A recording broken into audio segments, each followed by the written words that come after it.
The message came in the dead of night, breaking the usual quiet hum of the Terran Defense Force headquarters. Admiral Jack Thorne had been reviewing fleet deployment patterns when his console lit up with an emergency notification. He tapped the flashing icon, and a garbled transmission filled his screen. "Sir, we've received a distress signal from the Vega sector," announced Lieutenant Reeves, the communications officer on duty. Her voice remained steady, but her eyes betrayed concern. "It's from the Lumari colonies." Thorne leaned forward, his weathered face illuminated by the blue glow of the holographic display. "Clean it up, I want to hear it clearly." After a few moments of technical adjustments, a voice emerged from the static. The translator struggled to convert the musical Lumari language into English, but the fear in the alien's voice needed no translation. "This is Outpost Vega 7. Dreth warships have entered our system. They are boarding our vessels, taking our people.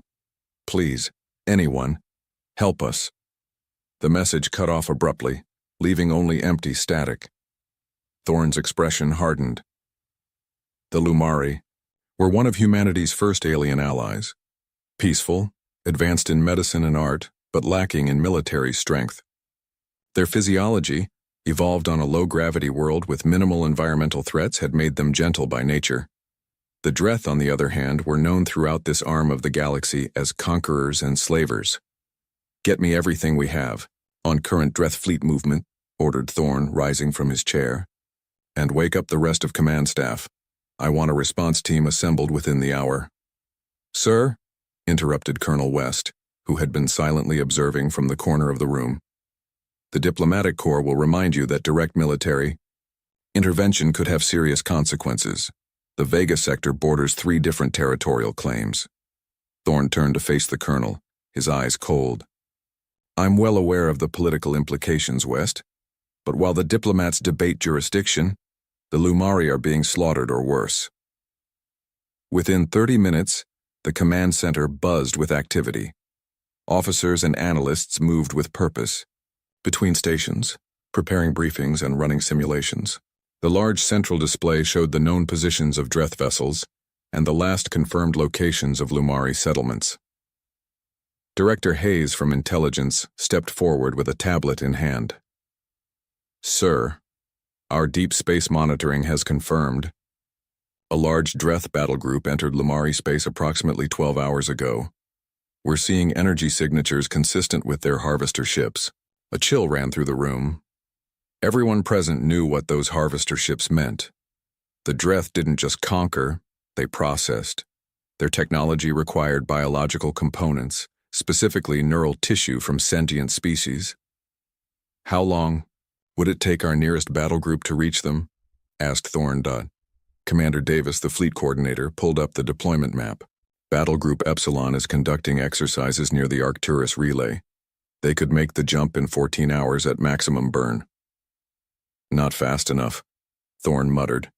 He studied the map, considering options. "What about the 7th Fleet?" Davis looked surprised. "Sir, the 7th is our most advanced battle group. They're currently guarding the Sol approach. Earth has plenty of protection. The Lumari have none." Thorne's decision was already made. "The 7th can reach Vega in under 6 hours. Prepare the jump coordinates." The room fell silent. The 7th Fleet represented humanity's newest and most powerful warships, including the dreadnought Vengeance, a vessel whose very existence remained classified to most of the galaxy. "Sir," said Hayes cautiously, "deploying the 7th would reveal capabilities we've kept hidden from the galactic community." Thorne nodded. "Yes, it will. And it will show the Dreth exactly what happens when you prey on our allies." He turned to face the entire command staff. "The Lumari trusted us enough to call for help. They've shared their medical technology, helped establish our colony on Proxima B. We don't abandon friends." He pressed his palm against the authorization scanner, and the system recognized his biometrics and rank. "This is Admiral Jack Thorne, authorization Omega 7 Delta. I am ordering the immediate deployment of the 7th Fleet to the Vega sector in response to Allied distress calls. Mission parameters: rescue Lumari civilians, neutralize hostile Dreth forces, secure the sector." The system processed his commands, and confirmation lights blinked green across the display. Message to Fleet Admiral Donovan, continued Thorne. I take full responsibility for this action and any diplomatic fallout. The 7th Fleet launches in 30 minutes. 5 hours later, aboard the bridge of the TDF Vengeance, Captain Lisa Morgan received the final preparations for the jump to the Vega sector. At over 2 kilometers long, the Vengeance was the largest warship humans had ever built, designed specifically to face threats that the rest of the galaxy didn't yet know existed. All systems ready, Captain, reported her first officer, Commander Bell. The fleet is in formation and awaiting your order. Morgan surveyed the tactical display. 17 ships, 3 heavy cruisers, 5 destroyers, 8 frigates, and the massive Vengeance, all positioned for the synchronized jump. Each vessel carried the best of human military technology and crews who had trained together for years. Open fleet-wide channel, she ordered. When the communications officer nodded, she spoke clearly. This is Captain Morgan to all ships of the 7th Fleet.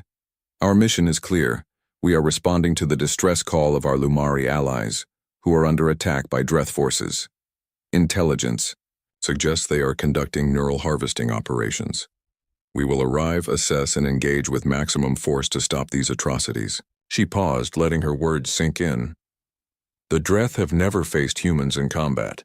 They evolved in low-gravity environments and consider themselves apex predators. Today, they learn what real predators from a Deathworld can do. Our allies called for help and we will answer. Prepare for FTL jump. The massive engines of the Vengeance hummed to life, building power for the jump.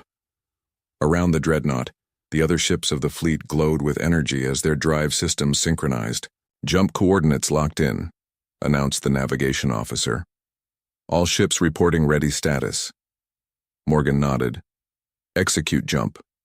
In perfect unison, the 17 ships of humanity's 7th Fleet vanished into the folded space of the jump, leaving only lingering energy signatures where they had been, their destination.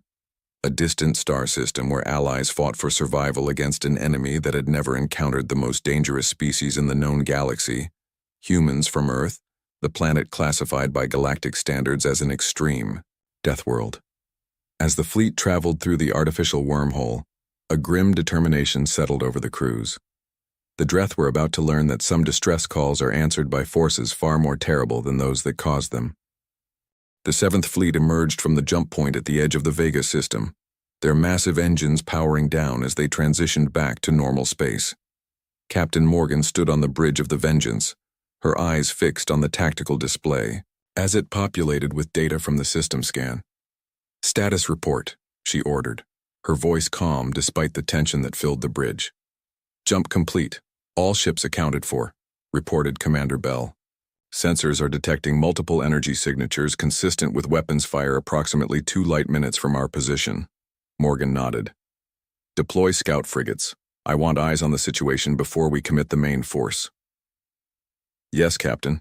Deploying Spectre and Phantom now. The 2 scout frigates detached from the fleet formation, their stealth systems activating as they accelerated toward the conflict zone. Captain Alex Reed of the Spectre watched his tactical display with growing concern as they approached the Lumari colony world.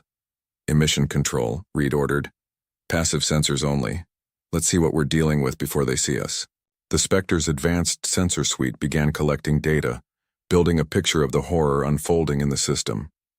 3 massive Dreth harvester ships hung in orbit around the main Lumari colony world. Smaller Dreth vessels swarmed like insects, pursuing fleeing Lumari ships and disabling them with precision strikes to engines and life support systems. My God, whispered Lieutenant Gray, the sensor officer. They're not destroying them, they're collecting them.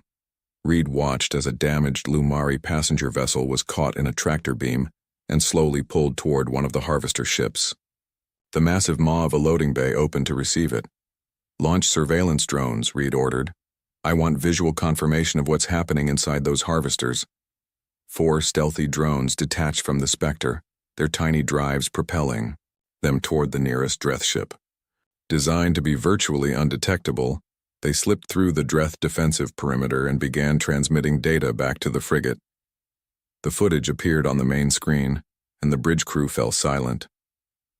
Inside the harvester, Lumari civilians were being systematically processed through a series of chambers. The delicate, tall aliens with their luminescent skin were being sorted by age and physical condition. Those deemed suitable were being strapped to tables where mechanical arms performed precise incisions to extract neural tissue. "Send this footage to the Vengeance," Reed said, his voice tight with controlled rage. Full tactical assessment follows. The Dreth have approximately 30 combat vessels plus 3 harvesters. They appear completely focused on their harvesting operation and haven't detected us yet. Back on the Vengeance, Admiral Thorne had arrived via emergency shuttle and assumed command of the operation. He stood silently as the footage from the Spectre played on the main display. "Sir," said Captain Morgan, "our intelligence on Dreth biology suggests they evolved on a low-gravity world with minimal predators. Their skeletal structure is fragile by our standards, but their technology compensates for their physical limitations." Thorne nodded, studying the tactical display. "And they've never encountered humans before?" "No, sir. This will be first contact between our species." A grim smile crossed Thorne's face. "Then let's make it memorable." He turned to the communications officer. "Open a channel to all ships in the fleet." When the channel was ready, Thorne spoke clearly and with purpose. "This is Admiral Thorne to all ships of the 7th Fleet. You've seen the surveillance footage. The Dreth are harvesting sentient beings, our allies, for their neural tissue. These are not combatants we are facing, but butchers." He paused, letting his words sink in. Humanity has always prided itself on extending mercy to defeated enemies. Today, that policy is suspended. These creatures understand only predation. Today, they meet a superior predator.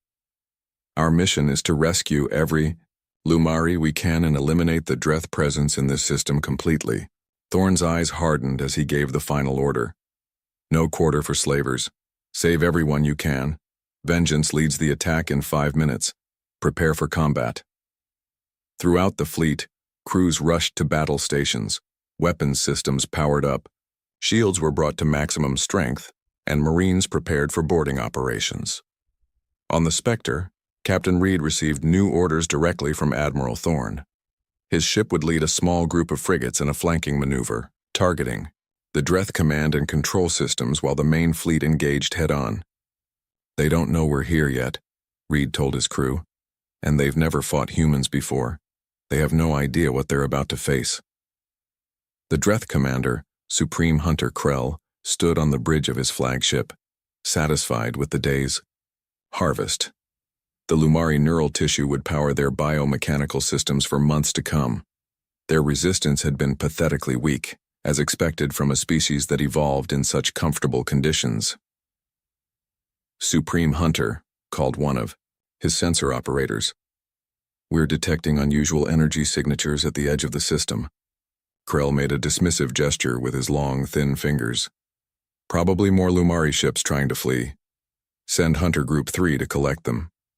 "Sir, these readings don't match Lumari signatures. They're much more powerful, and there are multiple large vessels." Before Krell could respond, alarms blared across the bridge. The tactical display lit up with new contacts. 17 unknown warships moving into attack formation. The largest was bigger than anything in the Dreth fleet. "Impossible," Krell hissed. "No species in this sector possesses such ships. Raise shields and prepare." His orders were cut short as the first salvo from the human fleet struck the unprepared Dreth vessels. Precision kinetic strikes tore through the shields of 2 Dreth cruisers, followed by energy weapon impacts that cut through their hulls like paper. On the Vengeance, Admiral Thorne watched with cold satisfaction as the first strikes hit home. "Continue the attack. All ships advance. Target their engines first. I don't want any of them escaping to warn their empire." The human fleet moved with coordinated precision that shocked the Dreth commanders. Their tactics were unlike anything the Dreth had encountered. Aggressive, direct, and seemingly reckless, yet devastatingly effective. When 3 Dreth ships concentrated fire on the human cruiser Dauntless, its captain deliberately kept the vessel in the line of fire, while 2 destroyers moved to flanking positions. The Dauntless's advanced shields held just long enough for the destroyers to deliver crippling blows to the Dreth vessels. "They're insane," gasped a Dreth tactical officer, watching the human ships take damage that would have sent any sensible species fleeing. "They're fighting like they don't fear death." "Because they're used to it," replied Krell, a dawning horror in his voice as he began to understand what they were facing. "Check their biological readings. Where do they come from?" The science officer's voice trembled as he reported. "Their life signs indicate they evolved on a high-gravity world with extreme environmental pressures and apex predators. They're Deathworlders." The word sent a chill through the Yay. Dreth command crew.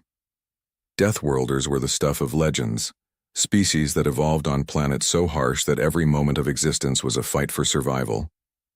Such beings would have strength, endurance, and aggression far beyond what the Dreth could comprehend. As the human fleet closed in, Captain Reed of the Spectre received confirmation that his part of the mission was about to begin. He turned to his crew, his eyes gleaming with a predator's focus. "Prepare boarding teams," he ordered. "We're going to show the Dreth what happens when you hunt in human territory." The battle for the Vega system had begun, and with it, the galaxy would learn a terrifying truth. When Deathworlders go to war, mercy is the first casualty. Marine Commander Owen Grant stood in the drop bay of the assault shuttle, surrounded by 24 of humanity's finest soldiers. Each wore the black combat armor of the Terran Defense Force Special Operations Division, reinforced with additional plating and equipped with built-in medical systems. Their helmets displayed tactical information through augmented reality interfaces, connecting each soldier to the squad network. 2 minutes to contact," announced the shuttle pilot through the intercom. "Dreth vessel's shields are down. Entry point is confirmed." Grant looked at his team. These men and women had trained together for years, preparing for the day when humanity would need to show its strength to the galaxy. That day had arrived. "Remember your training," Grant said, his voice calm but commanding. "Dreth physiology is different from ours. Their bones break easily, but they're fast and their technology is dangerous. Don't get overconfident." "They've never faced humans before, sir," said Sergeant Kelly, checking her rifle one last time. "They're in for a surprise," Grant nodded. "A deadly one. Primary objective is securing and evacuating Lumari prisoners. Secondary objective is gathering intelligence on Dreth operations. Everything else is a bonus." The shuttle shuddered as it made final approach to the largest Dreth harvester vessel. The ship's defenses had been crippled by precision strikes from the Vengeance, creating an opening for the boarding teams. Breach in 3, 2, 1. Mark. The shuttle's front section connected with the hull of the Dreth vessel, specialized cutting tools slicing through the alien metal. With a hiss of equalizing pressure, the assault ramp dropped, and Grant led his team into the enemy ship. They entered a long corridor lit by an eerie blue glow. The architecture was strange, designed for beings taller and thinner than humans, with gravity set to approximately 0.7 Earth standard. "Gravity's light," noted Corporal Fisher. "Advantage, us." Grant had to agree. Humans evolved on a higher gravity world, found their strength and speed enhanced in lower gravity environments. His team moved with controlled aggression down the corridor, sensors scanning for life signs. "Contact front," called Kelly, as a group of Dreth security personnel rounded a corner ahead. The aliens were tall, nearly 7 feet, with slender limbs and elongated heads. They carried energy weapons and wore light armor. When they spotted the human boarding team, they reacted with what seemed like surprise, then opened fire. Energy bolts sizzled through the air, but the human Marines were already moving. In the lighter gravity, their enhanced muscles launched them into evasive patterns that seemed impossible to the Dreth defenders. Grant felt the familiar surge of adrenaline as he leaped forward, covering nearly 20 feet in a single bound and landing behind a structural support. "Concentrate fire, left to right," he ordered. The Marines' weapons spoke in controlled bursts. Unlike the energy weapons of the Dreth, human firearms used advanced ballistic rounds. physical projectiles that tore through the light Dreth armor and fragile bodies. The aliens fell quickly, their thin forms crumpling under impacts they had never evolved to withstand. "Clear," called Kelly after the last Dreth dropped. "That was almost too easy, sir." Grant frowned behind his visor. "Stay focused. They'll adapt their tactics once they realize what they're facing." The team pressed deeper into the ship, following the schematics developed from the scout drone's data. They encountered more Dreth resistance, but each firefight ended the same way, with human victory and Dreth casualties. "Sir, picking up large concentration of life signs ahead," reported the team's sensor specialist. "Readings consistent with Lumari physiology." They approached a large chamber where the ship's internal layout opened up into what appeared to be a processing center. Through observation windows, Grant could see hundreds of Lumari prisoners held in containment fields. Some were being moved on automated platforms toward operating theaters where mechanical arms waited to extract their neural tissue. "We need to shut down the containment systems and stop those harvesters," Grant said. "Johnson, Miller, find the control center. Rivera's team will create a diversion to draw their security forces." As the Marines split into their assigned groups, Grant led his section toward the main processing chamber. They encountered heavier resistance now, Dreth security, forces equipped with better weapons and armor. "They're adapting," muttered Kelly as an energy bolt scorched the wall beside her. "Still not good enough." The firefight intensified, but the outcome remained the same. Human soldiers, bred on a world that had tried to kill their species for millions of years, moved with a speed and aggression that terrified their opponents. In the lighter gravity, they seemed to fly between cover positions, their reflexes operating at what appeared to be supernatural speed to the Dreth. Grant's team breached the main chamber, securing it in under 2 minutes. As they established a defensive perimeter, Lieutenant Wilson accessed a Dreth computer terminal. "Sir, I'm into their database," Wilson reported. "Translating now." "My God." "What is it?" Grant asked, reloading his weapon. "This isn't just a random raid. The Dreth have been systematically harvesting species across 3 sectors for centuries. They target what they call soft-world species, those evolved in gentle environments." Wilson looked up, his face visible through his helmet's clear visor. "They've wiped out 11 sentient species completely." Grant felt cold fury settle in his chest. "Get all of that data. Command needs to see this." Over the tactical network, Grant received confirmation that Johnson's team had located the control center for the containment systems. "We're in position," Johnson reported. "Ready to release the prisoners on your mark." "Do it," ordered Grant. "And tell Rivera to bring his team back here. We're going to need help moving the Lumari to the evac point." Alarms blared throughout the ship as the containment fields deactivated. The Lumari prisoners, confused and terrified, found themselves suddenly free. Grant opened his helmet's external speakers and addressed them. "Attention, Lumari citizens. We are Terran Defense Force Marines. We're here to rescue you. Please follow our directions calmly." The Lumari, tall and graceful with their luminescent skin, stared at the human soldiers in wonder. One stepped forward, clearly a leader among them. You answered our call," the Lumari said in halting English. "Learned from previous contact with humans. No one else came." "We came," Grant replied simply, "and we're taking you home." As the Marines began organizing the evacuation, a massive explosion rocked the ship. Grant checked his tactical display and saw that the Vengeance had destroyed one of the other Dreth harvesters. "Commander," Captain Morgan's voice came through his comm. "Status report." "We've secured approximately 300 Lumari prisoners and are beginning evacuation," Grant reported. "We've also discovered evidence of systematic harvesting operations across multiple sectors." "Understood. Be advised, Dreth reinforcements are incoming. Admiral Thorne is implementing the next phase of the operation. Complete your extraction within 30 minutes. Grant acknowledged the order and turned to his team. "You heard the captain. Let's pick up the pace." As the Marines led the Lumari prisoners toward the extraction point, Grant reflected on what they had discovered. The Dreth had preyed on weaker species for centuries, confident in their technological superiority and unchallenged in their hunting grounds. Today, that had changed. Today, they had encountered humans, Deathworlders who had evolved on a planet that had forged them into the perfect warriors. And as the screams of Dreth crew members echoed through the ship's corridors, Grant knew that the galaxy's balance of power had just shifted forever. The hunt had been reversed. The predators had become prey. Supreme Hunter Krell stared at the tactical display with growing horror.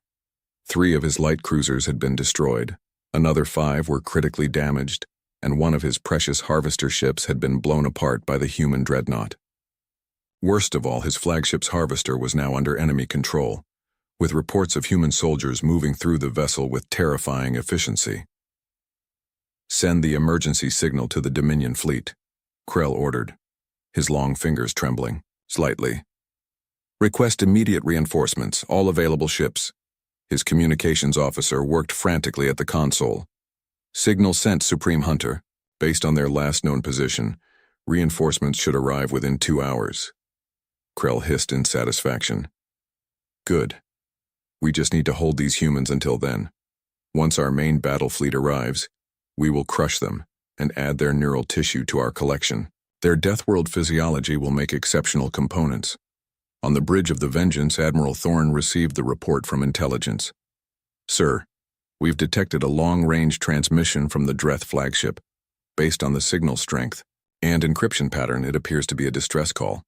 Thorne nodded, unsurprised. "They're calling for reinforcements, exactly as expected." He turned to Captain Morgan. "How are the evacuations proceeding?" "Commander Grant reports that all Lumari prisoners from the first harvester have been evacuated to our medical ships," Morgan replied. "Teams are now boarding the second harvester. Lieutenant Wilson has transmitted the Dreth database to our intelligence section. It confirms systematic harvesting operations across multiple sectors." "And the Dreth fleet?" Tactical Officer Parker stepped forward. "They've regrouped around their flagship and the remaining harvester, Admiral. They're in a defensive formation, likely trying to buy time until reinforcements arrive." Thorne studied the tactical display. "They're adapting to our tactics, learning our capabilities, but they still don't understand what they're facing." He made his decision. "Implement Operation Hammerfall." Parker nodded and began transmitting orders to the fleet. The human vessels, which had been engaged in direct assault tactics, suddenly shifted their formation.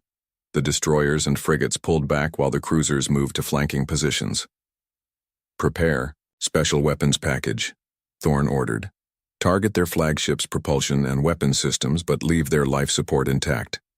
I want them alive to witness what happens next." The weapons officer acknowledged the command and began the arming sequence. Deep within the Vengeance, specialized missile systems designed specifically to target biological weaknesses came online. During the decades since humanity had ventured into space, their scientists had studied the physiology of every alien species they encountered. Though this was their first direct contact with the Dreth, human intelligence had gathered enough data to identify critical vulnerabilities in Dreth biology. "Special package armed and ready, sir," reported the weapons officer. "Fire," Thorne commanded. The Vengeance launched a volley of missiles toward the Dreth formation. The Dreth point defense systems activated, destroying several of the projectiles, but enough made it through. Instead of detonating on impact, the missiles released clouds of engineered compounds into the Dreth ship's air filtration systems. Within minutes, alarms blared across the Dreth vessels as crew members began to collapse. The compound, harmless to humans and Lumari, targeted specific receptors in Dreth neurological systems, causing temporary paralysis. On the Dreth flagship, Krell watched in confusion as his bridge crew began to fall unconscious around him. His own limbs grew heavy and breathing became difficult. What is happening?" he gasped, fighting to remain standing. "Biological attack," managed his science officer before collapsing. "They knew our physiology." Meanwhile, the remaining Lumari ships, seeing the Dreth forces faltering, found new courage. They moved to join the human fleet. their weapons targeting the now vulnerable Dreth vessels. Admiral Thorn opened a communication channel to all ships in the system. "This is Admiral Thorn of the Terran Defense Force to all Lumari vessels. We welcome your assistance. Focus your efforts on disabling the remaining Dreth light cruisers. We will handle their capital ships." The Lumari fleet commander responded immediately. "We are honored to fight alongside you, Admiral. Your arrival has saved our people from extinction." As the battle continued, Tactical Officer Parker approached Admiral Thorn with a new report. "Sir, our long-range sensors have detected multiple jump signatures approaching the system, consistent with Dreth drive signatures. They're reinforcements," Thorn noted. "Right on schedule. How many?" "At least 30 vessels, sir, including 2 Dreadnought-class ships." Captain Morgan looked concerned. "That's more than twice our number, Admiral. Even with our technological advantage, those are difficult odds." Thin smile crossed Thorn's face. "They think they're coming to rescue their comrades. Instead, they're flying into a trap." He turned to Parker. "Implement Phase 2. Parker nodded and began transmitting coded signals to the 8 human frigates that had seemingly withdrawn from the battle earlier. These vessels had actually moved to strategic positions throughout the system, deploying specialized mines along likely entry vectors for reinforcements. "All frigates report ready, sir," Parker confirmed. "Minefields are active and cloaked. Targeting parameters uploaded." The bridge crew of the Vengeance watched as the space near the system's edge shimmered with the distinctive energy patterns of ships exiting FTL travel. The Dreth reinforcement fleet had arrived, a formidable array of warships led by 2 massive dreadnoughts. "They're hailing the Dreth flagship," reported the communications officer. No response, of course. "Let them come a bit closer," Thorn ordered. "Wait for it." The Dreth reinforcements, unable to contact their comrades, advanced cautiously into the system. As they passed the invisible threshold marked by the hidden human frigates, Admiral Thorn gave the command, "Spring the trap." Simultaneously, the 8 frigates activated their mine networks. Hundreds of proximity weapons detonated in coordinated sequence, creating a devastating wave of destruction that tore through the unprepared Dreth formation. Ships that escaped the initial blasts found themselves targeted by precision fire from the frigates, which had positioned themselves for maximum tactical advantage. On the Vengeance's bridge, the tactical display showed the chaos engulfing the Dreth reinforcement fleet. Over a third of their ships had been destroyed in the first minute, and more were critically damaged. "The remaining Dreth vessels are attempting to regroup," Parker reported. "Their formation is breaking down." "Move in the cruisers," Thorn ordered. "Target their command ships. I want their chain of command shattered." The 3 human heavy cruisers accelerated toward the disorganized Dreth fleet, their advanced weapons systems targeting the vessels identified as command ships. Precision strikes disabled their propulsion and weapon systems, leaving them helpless. On what remained of the Dreth flagship's bridge, Supreme Hunter Krell had regained enough function to witness the destruction of his reinforcement fleet. Through blurry vision, he watched the tactical display as the human forces methodically dismantled the Dreth ships that were supposed to save him. A transmission cut through the chaos. A human face appeared on his main screen.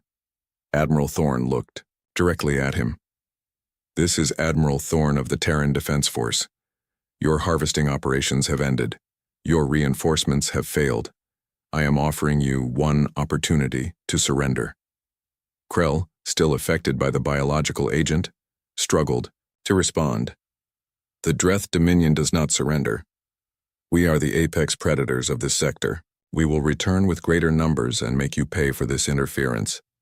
Thorn's expression didn't change. "You misunderstand, Supreme Hunter. This isn't a negotiation. It's merely notification. We've already downloaded your database. We know the locations of all your harvesting operations, breeding worlds, and military installations." Fear crept into Krell's voice. "What do you want?" "Justice," Thorn replied simply, "for the 11 species you've exterminated and the countless others you've harvested. The galaxy has a new apex predator now. Remember that when you report back to your leaders." The transmission cut off, leaving Krell staring at a blank screen. as his flagship drifted powerless among the wreckage of his once mighty fleet. 3 days after the battle, the Vega system had transformed from a slaughterhouse to a recovery zone. The debris of destroyed Dreth vessels floated in silent clusters, monitored by human patrol ships to ensure no threats remained hidden. The Vengeance held position near the main Lumari colony world, its imposing silhouette visible from the planet's surface, a dark guardian against the stars. Admiral Thorne stood in the ship's main hangar bay, watching as a Lumari diplomatic shuttle docked. Behind him, an honor guard of Marines stood at attention, including Commander Grant and his team who had led the boarding actions that freed hundreds of Lumari prisoners. Quite a change from our arrival, wouldn't you say, Commander? Thorne asked. As the shuttle's ramp extended, Grant nodded. Yes, sir. Hard to believe it was only 3 days ago. The final tally of the battle had exceeded even their expectations. 27 Dreth warships destroyed, 3 harvesters captured or destroyed, and most importantly, over 1,200 Lumari rescued from processing. The Dreth reinforcement fleet had been decimated, with only 7 vessels escaping back to Dreth space, including Supreme Hunter Krell's damaged flagship, deliberately allowed to flee. From the shuttle emerged a delegation of Lumari officials, led by High Counselor Alara. The Lumari were striking in appearance, tall and graceful with skin that seemed to glow with an inner light that shifted through subtle colors. Evolved on a world with gentle gravity and few natural predators, their bodies were slender and appeared almost fragile next to the solid human forms. Admiral Thorne, Alara greeted him, her melodic voice carrying clearly across the hangar. The Lumari people owe you and your species a debt we can never fully repay. Thorne stepped forward and bowed slightly. High Counselor, we responded as any ally would. A sad smile crossed Alara's face. But that is not true, Admiral, and we both know it. We sent distress calls to 17 different species. Some we have had peaceful relations with for centuries. None answered except humanity. She gestured to one of her aides who stepped forward carrying an ornate case. The others feared the Dreth too much to risk themselves, even to prevent a genocide. Only the humans, the newcomers to our galactic community, the species others whisper about as dangerous and unpredictable. Only you came. Thorne's expression remained professional, but those who knew him well could see the controlled anger in his eyes. Their fear cost lives, High Counselor. That's a calculation my people find difficult to accept. As do we now, Alara responded. She opened the case her aide presented, revealing a crystal object that pulsed with inner light. This is the heart of Lumara, our highest symbol of alliance. No non-Lumari has ever received it before. Today we present it to humanity, in recognition not only of your courage but of your moral clarity. Thorne accepted the crystal with appropriate solemnity. We are honored, High Counselor, and we promise that as long as humanity has ships that can fly and soldiers who can fight, the Lumari will never stand alone again. After the formal ceremony concluded, Thorne invited Alara and her senior advisors to the Vengeance's command center. There, Tactical Officer Parker had prepared a comprehensive briefing on the intelligence gathered from the Dreth databases. The Dreth Dominion has been conducting these harvesting operations for over 3 centuries, Parker explained, displaying a galactic map highlighting Dreth territory and their harvesting routes. They specifically target what they call soft world species, those evolved in environments with low gravity, minimal predators, and stable climates. Like the Lumari, noted Captain Morgan. Exactly. According to their records, they've completely exterminated 11 species and partially harvested dozens more. Parker's voice held controlled outrage as he continued. They classified target species by neural complexity and harvesting yield. The Lumari were designated as prime yield. Their neural tissue apparently provides exceptional components for Dreth biomechanical systems. Alara and her advisors listened with growing horror. How could this have continued for so long without a coordinated response from the galactic community? One of them finally asked. Admiral Thorne stepped forward. Fear, isolation, the belief that it wouldn't happen to them. He looked directly at the Lumari. Most spacefaring species evolved on relatively gentle worlds. They developed technology before they developed the will to use it in conflict. Humanity's path was different. The main display changed to show Earth, a beautiful but harsh world of towering mountains, vast oceans, and extreme climate zones. We evolved on what the Galactic classification system calls a Deathworld, Thorne continued. High gravity, extreme weather patterns, and an ecosystem filled with predators. Every step of human evolution was driven by the need to survive against forces trying to kill us. When we developed technology, we immediately adapted it for defense and warfare. And now you bring those adaptations to space, Alara observed. Yes, but with the wisdom to know when to use them and when to show restraint. Thorne gestured to the map showing the retreating path of the surviving Dreth ships. We allowed Krell to escape for a reason. He will return to the Dreth homeworld with first-hand knowledge of what happens when they prey on our allies. Parker brought up a new display showing a tactical analysis of Dreth territory. Based on their fleet movements and the location of their primary worlds, we estimate it will take them at least 2 standard years to rebuild their forces to pre-battle strength. That gives us time. Time for what? Asked one of Alara's advisors. Time to build a coalition, Thorne answered. The Dreth have operated unchecked because they carefully isolated their victims. One by one, they harvested species who couldn't effectively fight back and who couldn't count on help from others. That ends now. As the briefing concluded, communications reported an incoming transmission. Multiple ships were entering the system, but not Dreth vessels. They came from other nearby species. The Kaldon, the Vex Confederation, and 3 other major powers of the sector. It seems word of your victory has spread quickly, Alara observed with a hint of irony.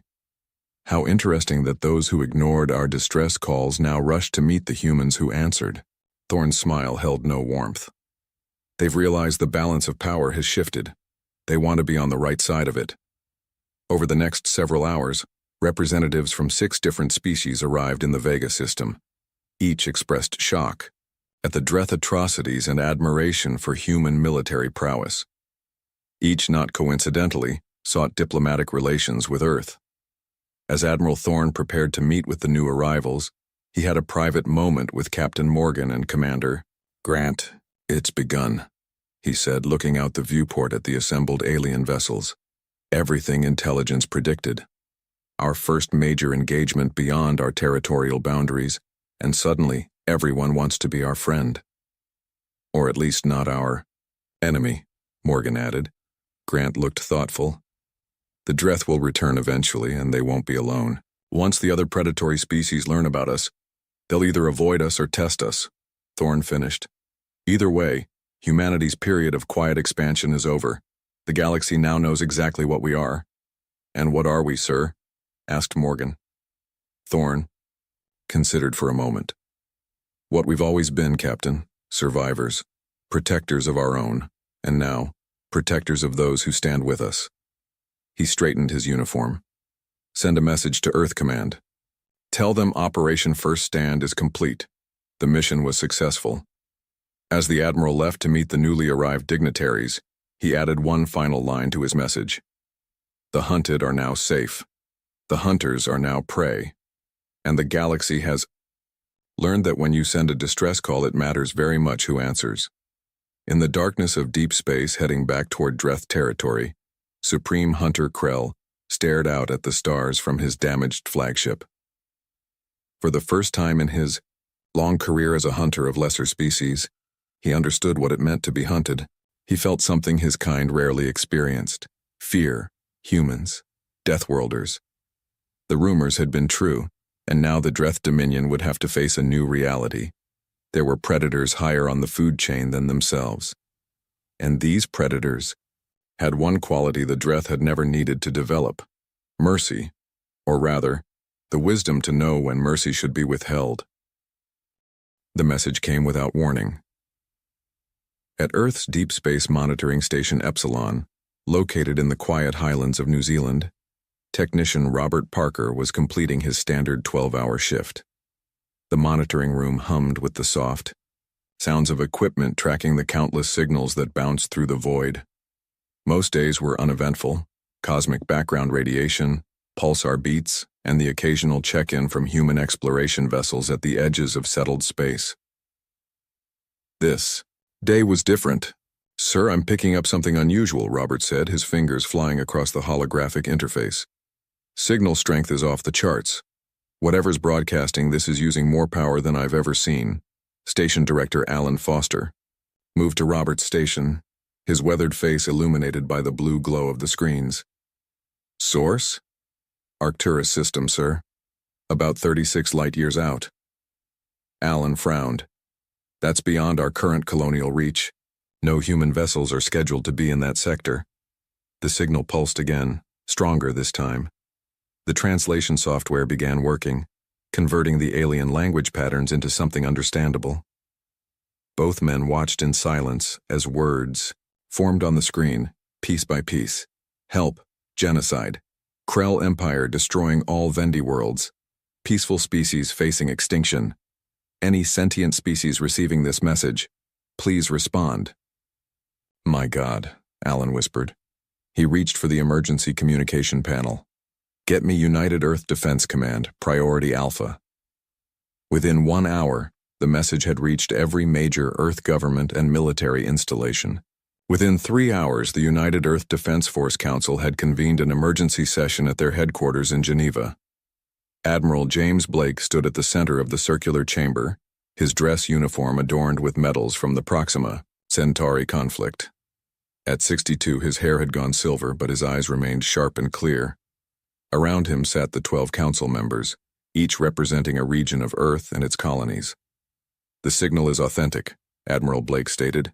"Our best linguists and xenobiologists confirm it comes from a species we've never encountered before. They call themselves the Vendi." Councillor Wei leaned forward. "And the aggressors? This Krell Empire?" "Also unknown to us. But the brutality described in the message matches no known civilization in our database." Intelligence Officer Lisa Reed stepped forward, her tall frame commanding attention. "We've managed to decode more of the message, including coordinates and tactical information. The Vendi are a non-militaristic species spread across 3 star systems. The Krell began attacking them 8 months ago without provocation or warning." She activated a holographic display showing star charts and attack patterns. "The Krell appear to be methodical. They target civilian population centers first, then infrastructure. It's not resource acquisition, it's extermination." The room fell silent. Admiral Blake cleared his throat. "As the only known Deathworlders in this sector of the galaxy, humanity has certain advantages. Our evolution on a high-gravity planet, with extreme weather, dangerous predators, and disease has made us uniquely suited for combat." "You're suggesting military intervention?" Councillor Okafor asked. "In a conflict between 2 alien species we know nothing about?" "I'm suggesting we answer a call for help," Blake replied firmly. "Just as we would hope others would answer if Earth were under attack." The debate lasted for hours. Some councillors worried about the risks of engaging an unknown enemy. Others questioned whether humanity should involve itself in extraterrestrial conflicts at all. But as more translations of the Vendi distress call came through, descriptions of civilian massacres, of entire planets burning, the moral imperative became clear. The vote was 10-2 in favor of intervention. "Assemble your fleet, Admiral," Council President Monroe said. "Humanity will answer this call." The next 72 hours were a flurry of activity across Earth's military installations.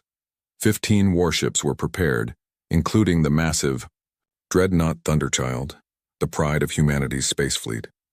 Crews were briefed, supplies loaded, weapons checked and rechecked. On the loading dock of Luna Base Alpha, Dr. Anna Torres supervised the loading of medical supplies. As the fleet's lead xenobiologist, she had spent the last 2 days studying everything they knew about the Vendi, which wasn't much. "Do you think we can actually help them?" asked her assistant, Ben. Anna watched as another crate of emergency medical supplies was loaded onto the shuttle. "I don't know, but we have to try." Across the base, Lieutenant Tom Davis ran his tactical team through combat simulations. The holographic enemies they fought were based on the limited data they had on Krell physiology and technology. "They're bigger than us," Tom told his squad. Probably stronger too. But remember, we evolved on a Deathworld.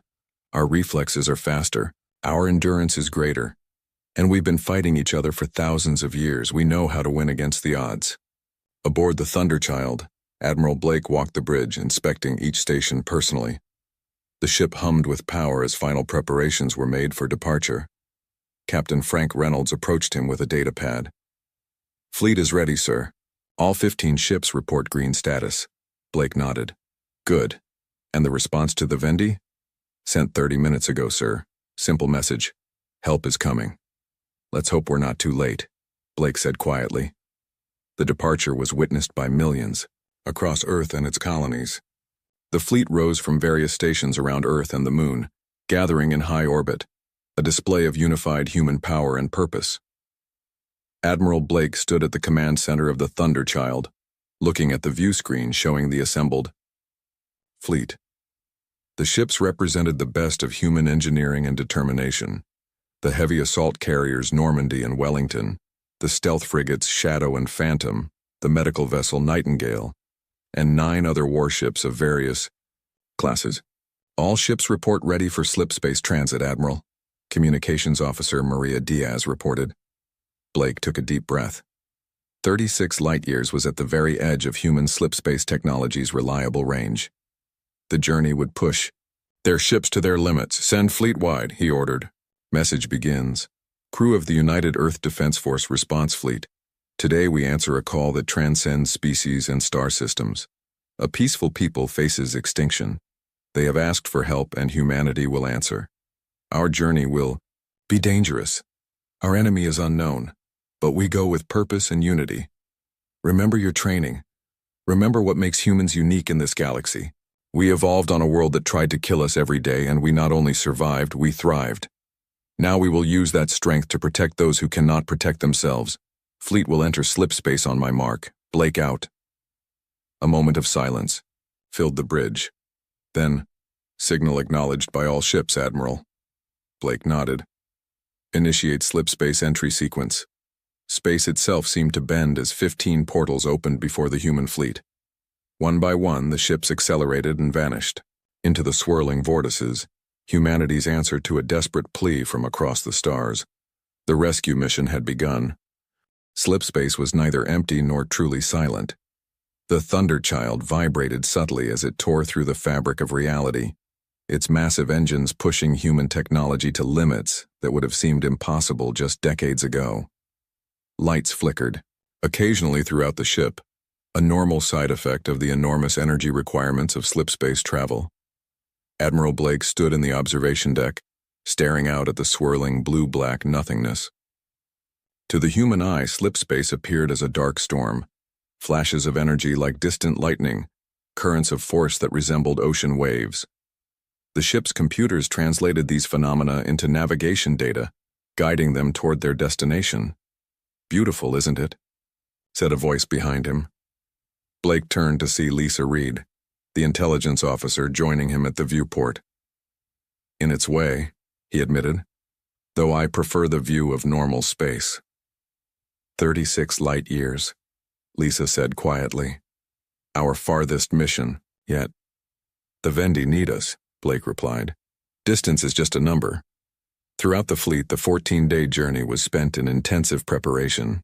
Each ship had its own role, its own specialties, but they shared a common purpose: arrive ready for whatever awaited them.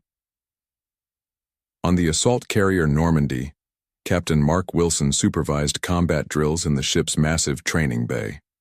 4 dozen Marines in powered combat armor moved through a simulated urban environment, their weapons loaded with training rounds. "Faster!" Wilson called out. "The Krell won't wait while you check your corners." Wilson was 45, with a reputation for being tough but fair. He had fought in 3 conflicts at the edges of human space: the Proxima Centauri pirates, the Tau Ceti rebellion, the mining colony uprising on Enceladus.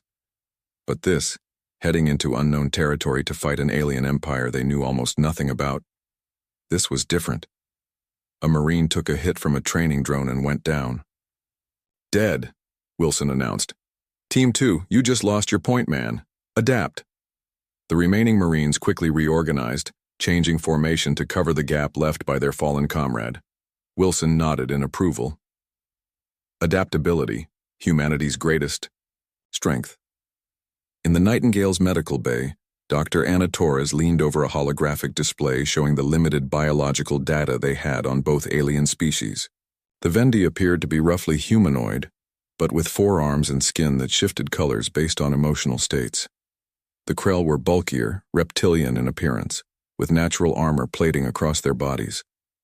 Their biochemistry is fascinating, she told her medical team gathered around the display. The Vendi evolved on a low-gravity world with minimal environmental threats.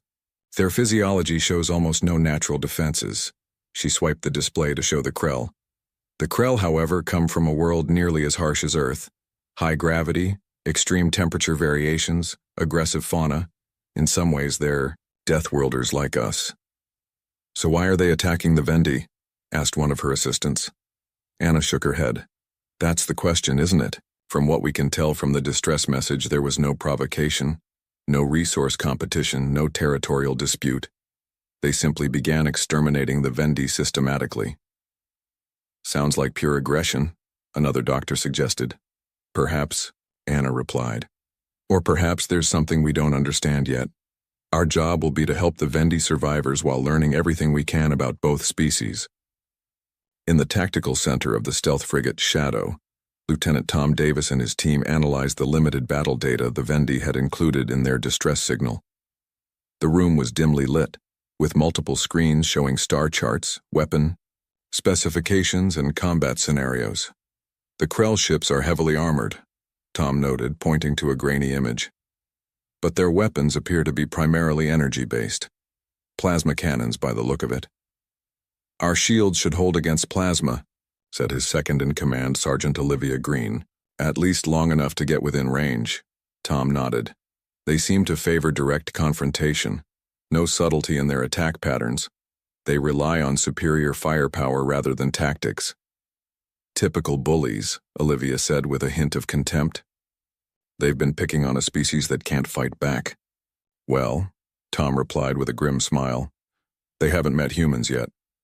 Throughout the fleet, similar preparations continued day and night. Engineers fine-tuned engines and weapons systems.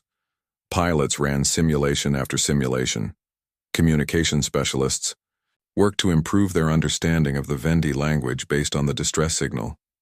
7 days into the journey, the fleet held its first joint tactical briefing. Ship captains and key personnel gathered virtually, their holograms appearing in the Thunder Child's conference room.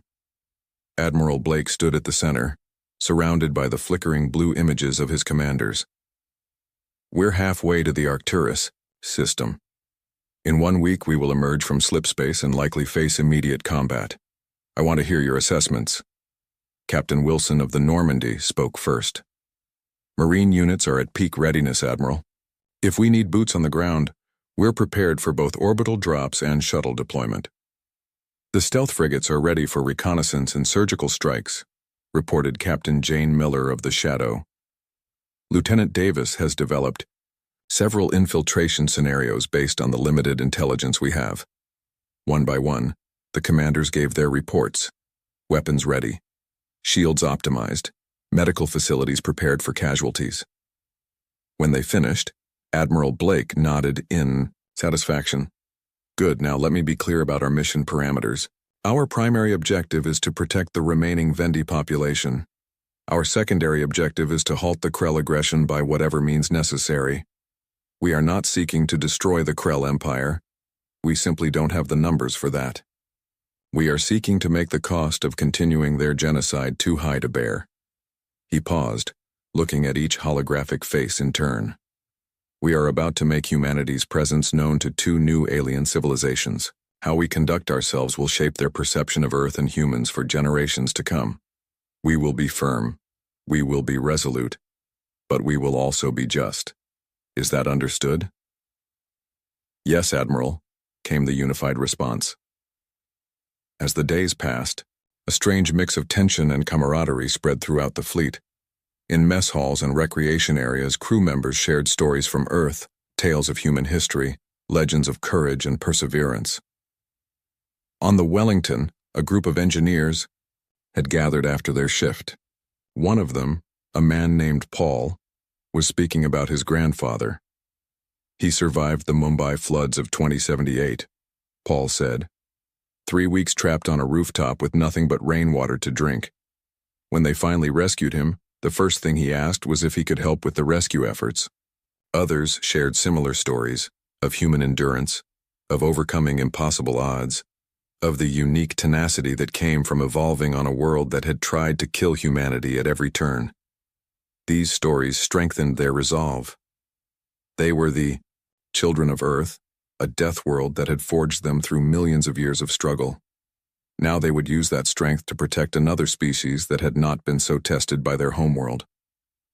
On the 13th day, Admiral Blake received an urgent message from the Slip Space Navigation Team.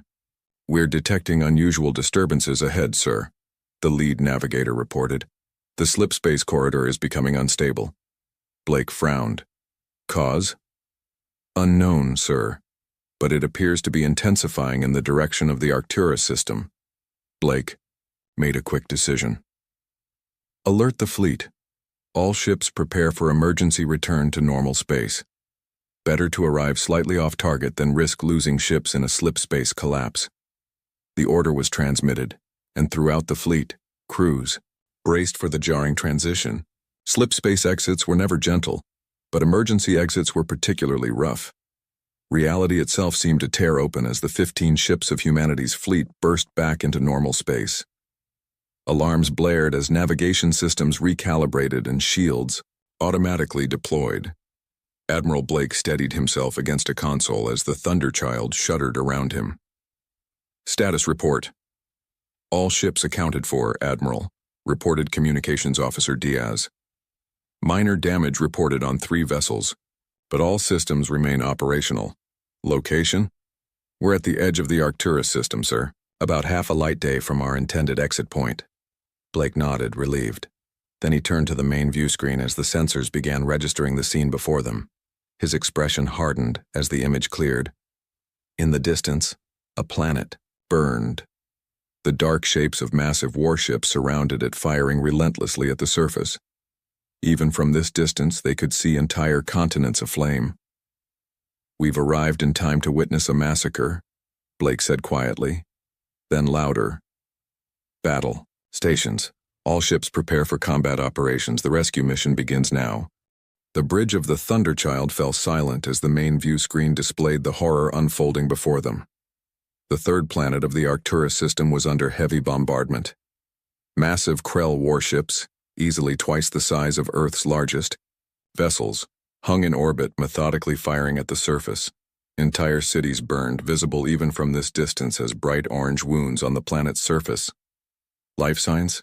Admiral Blake asked, his voice tight. Science Officer David Moore worked his console rapidly. "Scattered readings from the planet, sir. Population centers are being targeted first. I'm also detecting several small ships trying to escape the atmosphere. They're being shot down systematically." Blake's jaw clenched. "A turkey shoot." "Sir," Communications Officer Diaz called out, "I'm picking up transmissions between the Krell ships.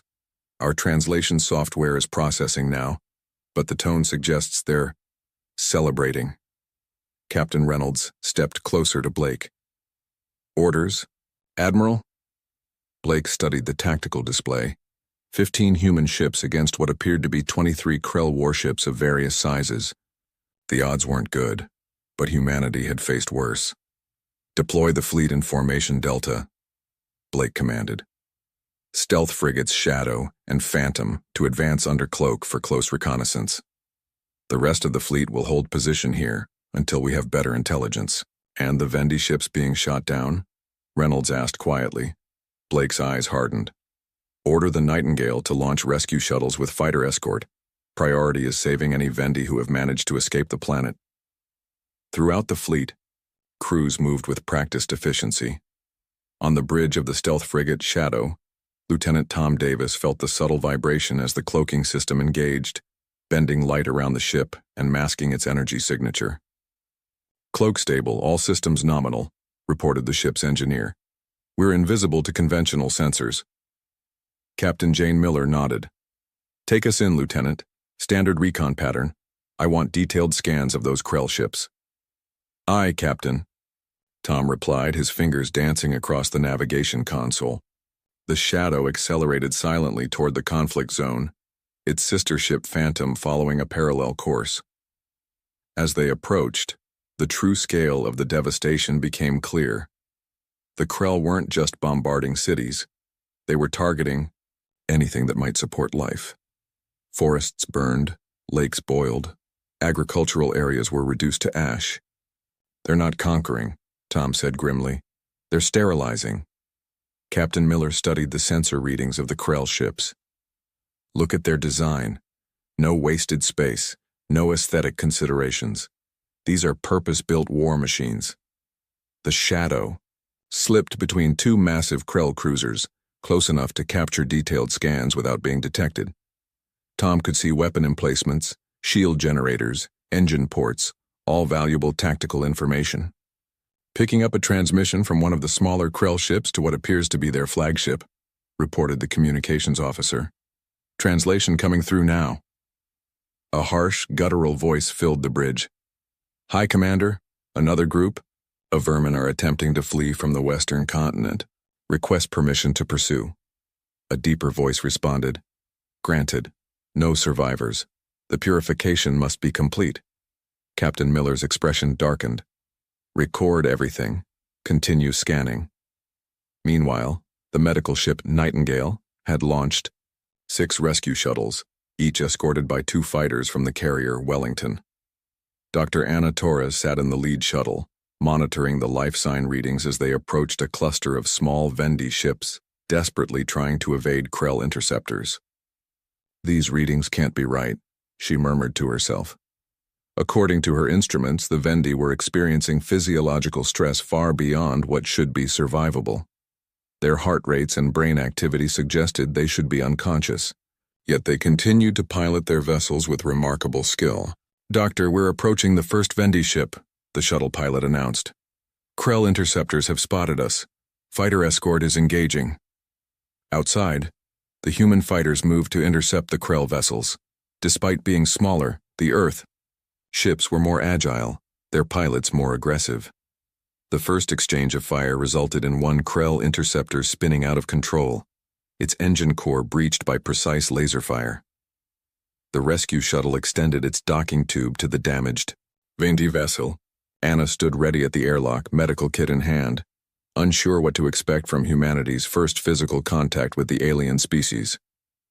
The airlock cycled open to reveal 3 Vendi. They were tall and slender, with 4 arms and iridescent, skin that currently displayed patterns of blue and purple. Fear and confusion, Anna guessed. Their large eyes widened at the sight of the humans.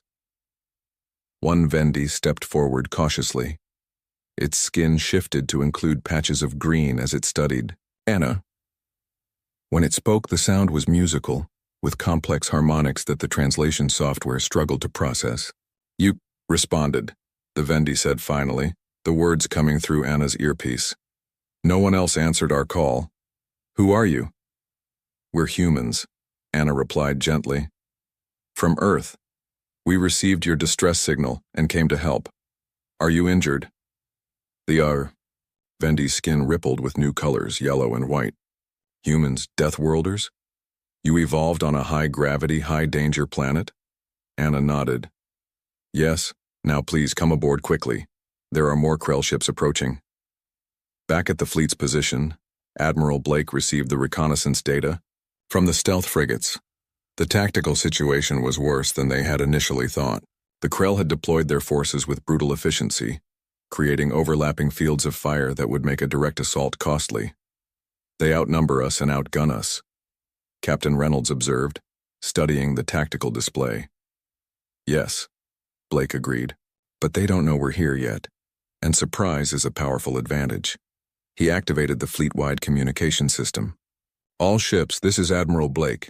The reconnaissance confirms our worst fears. The Krell are conducting a systematic extermination of the Vendi. We have rescued some survivors, but millions more remain on the planet's surface. He paused, choosing his next words carefully. I had hoped to attempt diplomatic contact first, but the situation demands immediate action. We will divide our forces. The Thunderchild will lead the Normandy, and 3 escort vessels in a direct approach. We will announce our presence and demand the Krell cease their attack. Meanwhile, Captain Wilson will take the Wellington and the remaining ships to the far side of the planet. If the Krell refuse to stand down, we will execute a pincer attack. Throughout the fleet, crews prepared for battle. Marines checked their weapons. Engineers ran final diagnostics on shield systems. Medics prepared for casualties. On the bridge of the Thunderchild, Communications Officer Diaz looked up from her console. Channel open, Admiral. Broadcasting on all frequencies the Krell are using. Blake straightened his uniform and faced the view screen. This is Admiral James Blake of the United Earth Defense Force. We are responding to a distress call from the Vendi people. We demand that you cease your attack immediately and withdraw your forces from the system. We are prepared to negotiate a peaceful resolution, but we will not allow this genocide to continue. For several long seconds, there was no response. Then the view screen flickered and a Krell appeared. Its scale was difficult to judge, but its reptilian features were imposing. Armored skin, eyes like molten gold, a jaw that could likely crush bone. Earth creature, the Krell said, its voice translated into a harsh approximation of English. This matter does not concern you. The Vendi are a plague upon the galaxy. Their extermination has been ordered by the Krell High Command. Leave now, or face destruction alongside them. Blake's expression remained impassive. We cannot and will not allow the slaughter of innocents. This is your final warning. Cease your attack, or we will respond with force. The Krell commander made a sound that might have been laughter. You threaten the might of the Krell Empire with your tiny fleet. Perhaps we should make an example of you as well. The transmission cut off abruptly. Moments later, 6 Krell warships broke from their orbital positions and moved toward the human fleet. They've taken the bait, Blake said quietly. All ships, battle stations, weapons free. Show them what Deathworlders can do. The human ships accelerated forward, shields at maximum, weapons charged. The space between the fleets lit up with energy. Weapons and missile trails as first contact between humans and the Krell Empire began with fire and destruction. Space itself seemed to burn as the first exchange of fire lit up the darkness. The Krell warships launched a barrage of plasma torpedoes, brilliant green streaks that curved through space toward the human vessels. The Thunderchild rocked as its advanced shields absorbed the first impacts. Shields holding at 87%, reported the tactical officer. Admiral Blake stood calm at the center of the bridge. Return fire. Target their lead vessel's propulsion systems. The dreadnought's main batteries unleashed streams of concentrated particle beams, striking the largest Krell warship with surgical precision. The enemy vessel's shields flared blue under the assault but held. They have strong defenses, Captain, Reynolds noted. But predictable tactics, Blake replied. He tapped his comm link. All ships execute maneuver Theta 6. The 5 human vessels suddenly broke formation, accelerating in different directions at maximum thrust. The Krell ships attempted to track them, but their targeting systems struggled with the erratic movement patterns. The Normandy swooped beneath the Krell formation, unleashing a volley of missiles at the underside of an enemy cruiser where the shields were weakest. Explosions bloomed silently in space as several found their mark. Meanwhile, on the far side of the planet, Captain Wilson led the second human battle group into position. The Wellington and its escort ships moved under the cover of the planet's magnetic field, masking their approach from Krell sensors. All ships in position, Wilson reported over the secure channel. Ready to spring the trap on your mark, Admiral. On the Thunderchild, Blake watched as the Krell ships began to regroup. Now, Captain, hit them hard. The second human battle group burst from behind the planet, catching the rear of the Krell formation completely by surprise. The Wellington's fighter squadrons launched, dozens of small craft swarming toward the Krell vessels like angry hornets. Caught between 2 forces, the Krell ships attempted to divide their fire. It was the opening Blake had been waiting for. All ships, concentrate fire on the lead vessel, he ordered. Every human ship directed their weapons at the largest Krell warship. Under the combined assault, its shields failed catastrophically. The particle beams from the Thunderchild sliced through its armor plating, targeting engine cores and weapon systems with precision. The massive Krell vessel listed to one side, secondary explosions rippling along its hull. Then, in a final cataclysmic blast, its reactor went critical. The explosion temporarily blinded sensors as the pride of the Krell fleet was reduced to scattered debris. "First blood to us," Blake said quietly. "Press the advantage." The human ships moved with a coordination the Krell clearly hadn't expected. Fighter craft executed maneuvers that seemed to defy physics, human pilots pushing their vessels to limits that would have killed most other species. The smaller human warships darted between the lumbering Krell vessels, striking vulnerable points before retreating. But the Krell had numbers on their side. A human frigate, the Valiant, took a direct hit from multiple plasma cannons. Its shields collapsed, and the next volley tore through its hull. The brave ship managed to fire one last defiant shot before breaking apart, its crew lost to the void. On the Shadow, Lieutenant Tom Davis watched the battle unfolding from his cloaked position, near the Krell flagship. "They're calling for reinforcements," he reported to Captain Miller, listening to the Krell communications. "And they're confused by our tactics. They keep referring to us as the small prey that fights back." Miller's lips curved in a grim smile. "Time to show them how this small prey fights. Move us into position." The stealth frigate glided silently to within 100 meters of the Krell flagship's command section. At this range, even their cloaking technology risked detection, but the Krell were too focused on the main battle to notice. "Magnetic clamps ready," the tactical officer reported. "Target area scanned. We can breach their hull at these coordinates." Miller nodded. "Lieutenant Davis, your boarding team is up. Get in, plant the package, and get out." Tom checked his powered combat armor one last time. Around him, 5 other Special Forces operatives did the same. Their mission: infiltrate the Krell flagship and plant a quantum disruptor that would temporarily disable its systems, throwing the enemy fleet into disarray. "Boarding team ready," Tom confirmed. "Breaching in 3, 2, 1. A focused cutting beam from the Shadow sliced through the Krell ship's outer hull. Before the breach could trigger alarms, magnetic clamps secured the 2 vessels together, and a boarding tube extended across the gap. Tom led his team through the tube and into the alien vessel. The interior of the Krell ship was hot and humid, with gravity approximately 1.3 times Earth standard. For most species, this would have been debilitating. For humans who had evolved on a Deathworld, it was merely uncomfortable. "Life signs ahead," whispered Sergeant Olivia Green, checking her scanner. 3 Krell moving away from us."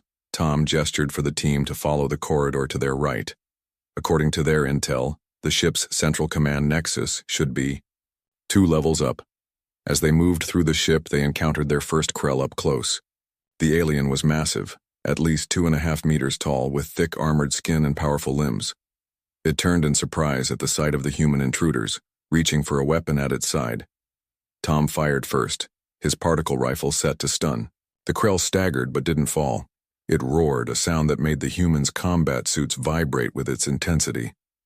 "Tough bastards," Olivia muttered, firing her own weapon. The combined stun blasts finally dropped the Krell to its knees, then to the floor. "They're stronger than the briefing suggested," Tom noted. "Adjust your weapons to maximum stun." The team continued through the ship, avoiding Krell patrols where possible and stunning those they couldn't avoid. They reached the central nexus. After 15 tense minutes, "Plant the disruptor," Tom ordered as his team secured the room. "We have 3 minutes to get clear." While the battle raged in space, Dr. Anna Torres worked with the rescued Vendi aboard the Nightingale. More shuttles had managed to reach Vendi escape craft, bringing hundreds of survivors to the safety of the human fleet. Among them was Alar, a Vendi scientist who seemed to have taken on a leadership role among the refugees. His skin shifted through patterns of green and gold as he spoke with Anna. "We still cannot believe you came," Alar said, his forearms gesturing in what Anna had learned was an expression of wonder. "The Krell began their purge without warning or reason. We sent distress calls to every known spacefaring species. None responded, except humans. Anna adjusted a medical scanner, recording the Vendi's unusual physiology. Why are the Krell doing this? What could they possibly gain from exterminating your people? LR's skin darkened to deep blue. Sorrow, Anna had learned. They claim we are wrong, that our way of life is an offense to their empire. We are peaceful. We have no weapons, no armies. Our technology focuses on healing, creating, exploring. The Krell see this as weakness, as a corruption that must be purged. A human nurse approached. Doctor, Admiral Blake is requesting an update on the Vendi. He wants to know if they have any information that could help us fight the Krell. Anna turned to Alar. Is there anything you can tell us about Krell weaknesses? Anything that might help us save your people? Hilar hesitated. Then his skin shifted to a determined orange. There is something. Our scientists were studying Krell biology before the attacks began. Their sensory systems, particularly their vision, is highly sensitive to certain wavelengths of light. It was academic research, but perhaps it could give us an advantage, Anna finished. She tapped her comm unit. Admiral Blake, I have information you need to hear immediately. Back on the Krell flagship, Tom's team was racing back toward their extraction point. The quantum disruptor had been successfully planted in the command nexus. Behind them, alarms blared as the Krell became aware of the intruders. 60 seconds to detonation, Tom called out as they rounded a corner and came face to face with a squad of Krell warriors. What followed was a brutal close-quarters battle. The Krell were stronger, but the humans were faster. Their reflexes, honed by evolution on a planet that had tried to kill them at every turn. Tom ducked under a swinging arm that would have crushed his helmet, firing his rifle directly into the Krell's less armored abdomen.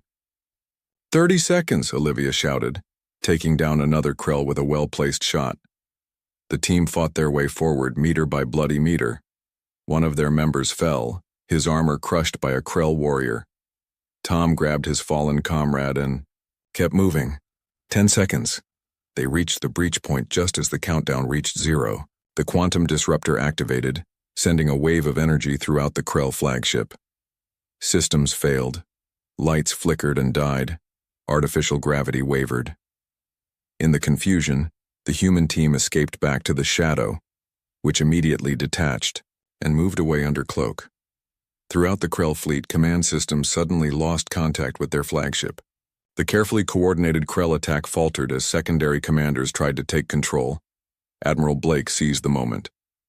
All ships, execute attack pattern Omega.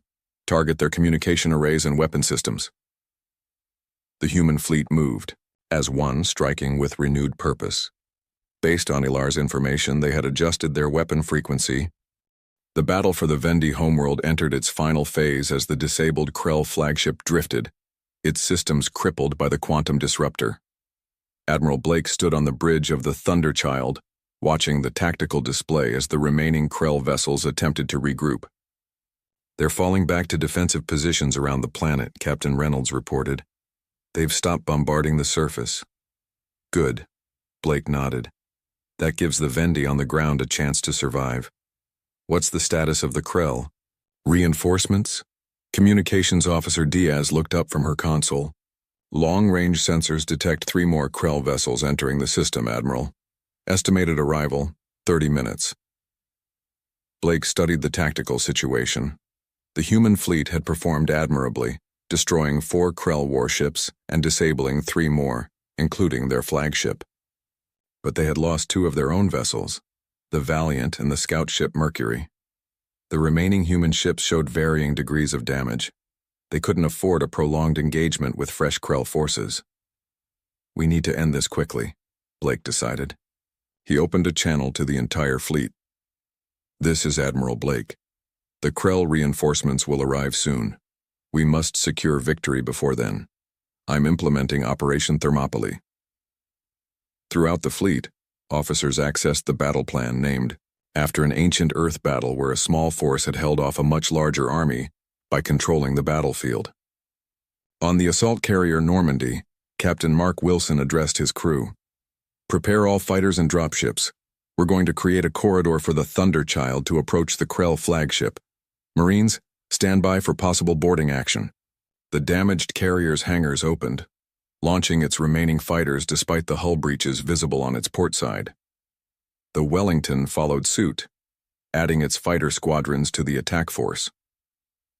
Wilson watched from his bridge as the small craft formed up. "They think size and strength determine victory," he said to his executive officer. "They're about to learn what humans know all too well. Sometimes it's the smaller creature that's the most dangerous." The human fighters swarmed toward the Krell formation, targeting engines and weapon systems with precision strikes.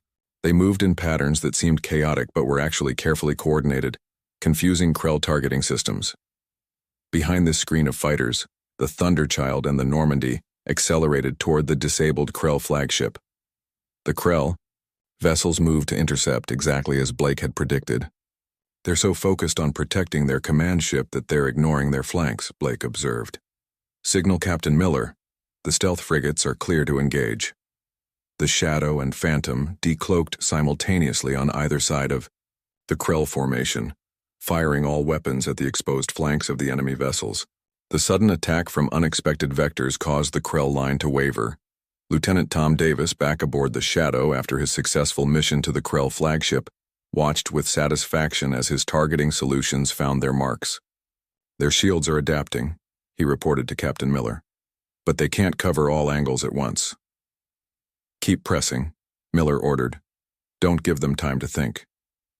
Aboard the Nightingale, Dr. Anna Torres worked with Elar to finalize a new weapon based on the Vendi scientist's knowledge of Krell biology.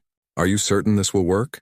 she asked as technicians loaded the modified torpedoes into launch tubes. Elar's skin rippled with determined orange and confident green patterns. "The Krell visual system is hypersensitive to this specific frequency of light. It won't kill them, but it will disorient them severely, enough to give your ships an advantage." Anna nodded and contacted Admiral Blake. "Admiral, the flash torpedoes are ready. They should temporarily blind the Krell sensors and crews." "Excellent work, Doctor," Blake replied. "All ships, prepare for Operation Daybreak. Shield your sensors on my mark."